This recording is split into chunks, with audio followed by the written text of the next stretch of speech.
Hi friends, ఈ రాఖీ పండుగ రోజున ఒకే రకమైన స్వీట్ కాకుండా కొంచెం డిఫరెంట్గా టేస్టీగా జ్యూసీగా ఉండే కప్ కేక్స్ని తయారు చేసి మీ అన్నదమ్ములకి తినిపించండి.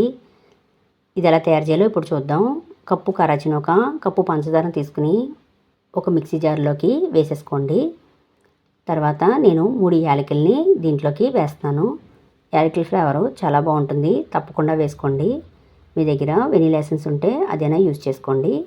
ఈ విధంగా బరకగా మిక్సీలో ఆడేసుకున్న తర్వాత ఒక బౌల్లోకి దీన్ని వేసేసుకోండి. ఇలా వేసేసుకున్న తర్వాత కప్పు పెరుగుని ఇందులోకి వేస్తున్నాను. నేను కమ్మడి పెరుగునే యూజ్ చేస్తున్నాను. కమ్మడి పెరుగుని యూజ్ చేయడం వల్ల కేక్ చాలా బాగుంటుంది. ఇలా వేసుకుని మొత్తం అంతా ఒకసారి కలిపేసుకోవాలి. ఇలా కలిపేసుకున్న తర్వాత అరకప్పు పాలని ఇందులోకి వేసేసుకోవాలి. మొత్తం అంతా ఒకేసారి వేసుకోకూడదు, కొంచెం కొంచెంగా చూసుకుని వేసుకోండి. ఒకేసారి వేసుకుంటే జారైపోతుంది. నాకు కొన్ని పాలు మిగిలాయి. ఈ విధంగా జారుగా సరిపోతుంది. ఈ విధంగా వేసేసుకుని మూత పెట్టేసుకుని 15 నిమిషాలు పక్కన పెట్టేసుకోండి. తర్వాత నేను డ్రై ఫ్రూట్స్ని జీడిపప్పు, బాదం పప్పు, పిస్తా పప్పుని చిన్న చిన్న ముక్కలుగా కట్ చేసి పక్కన పెట్టేసుకున్నాను. తర్వాత స్టవ్ వెలిగించుకుని ప్యాన్లో 1 కప్పు పంచదార, కొంచెం వాటర్ వేసుకుని పంచదారని కరిగించుకోవాలి. పాకం ఏమీ రావాల్సిన అవసరం లేదు, పంచదార కరిగితే సరిపోతుంది. ఈ విధంగా కరిగించుకుని పక్కన పెట్టేసుకోండి. 15 నిమిషాల తర్వాత మనం తయారు చేసుకున్న ఈ కరాచీ మిశ్రమాన్ని ఒకసారి అంతా కలిపేసుకోవాలి. చూసారా ఫ్రెండ్స్, 15 నిమిషాలకే ఈ విధంగా టైట్ అవుతుంది. ఈ విధంగా ఉంటే సరిపోతుంది. దీంట్లోకి ఒక ఈనో ప్యాకెట్ని కట్ చేసుకుని వేసుకుంటున్నాను. ఈనో లేని వాళ్ళు అర స్పూను వంట సోడా వేసుకుని ఒకసారి కలిపేసుకోవాలి. తర్వాత ఇలాంటి బౌల్స్ని యూజ్ చేస్తున్నాను. మీ దగ్గర ఇలాంటి బౌల్స్ లేకపోతే టీ కప్పులనైనా యూజ్ చేసుకోండి. దీంట్లోకి నేను 1 స్పూను సన్ఫ్లవర్ ఆయిల్ని వేస్తున్నాను.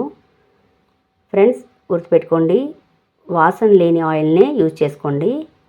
దీంట్లోకి ఇలాగా బ్రష్ తోటి ఇలా చేసుకున్న తర్వాత మైదా పిండిని కానీ గోధుమ పిండిని కానీ ఏదో ఒకటి ఈ విధంగా వేసేసుకుని మొత్తం అంతా స్ప్రెడ్ చేసుకోండి.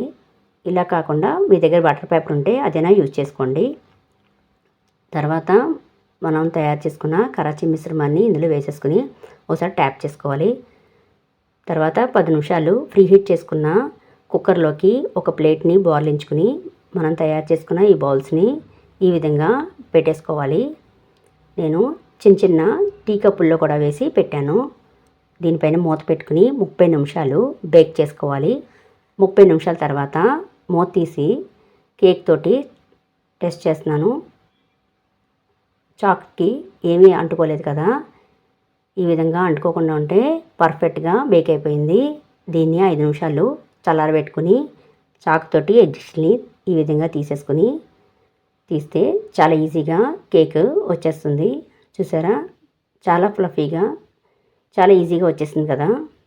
నేను కప్పుల్లో వేసాను కదా, అది కూడా చాక్ తోటి ఈ విధంగా ఎడ్జెస్ని తీసి ఈ విధంగా బోర్లిస్తే చాలా ఈజీగా వచ్చేస్తుంది. చూసారా ఫ్రెండ్స్, చాలా ఫ్లఫీగా ఉంది. ఇలాగా తయారైపోతుంది. దీంట్లోకి మనం తయారు చేసుకున్న షుగర్ సిరప్ని ఈ విధంగా వేసేసుకోవాలి. ఇలా వేసేసుకుంటే ఈ కేక్ మొత్తం పీల్చేసుకుంటుంది.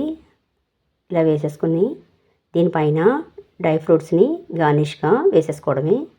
అంతే, ఎంతో టేస్టీగా ఉండే ఫ్లఫీ కేక్ తయారవుతుంది. ఈ రాఖీ పండుగ రోజున ఈ విధంగా తయారు చేసి మీ అన్నదమ్ములకి తినిపించండి. మీకు ఏ విధంగా తయారు చేసుకున్నారో నాకు కామెంట్ చేయండి. నా వీడియో నచ్చితే లైక్ చేయండి, షేర్ చేయండి, సబ్స్క్రైబ్ చేసుకోండి. పక్కనే ఉన్న బెల్ని ఆన్లో చేసుకోండి. Thank you friends.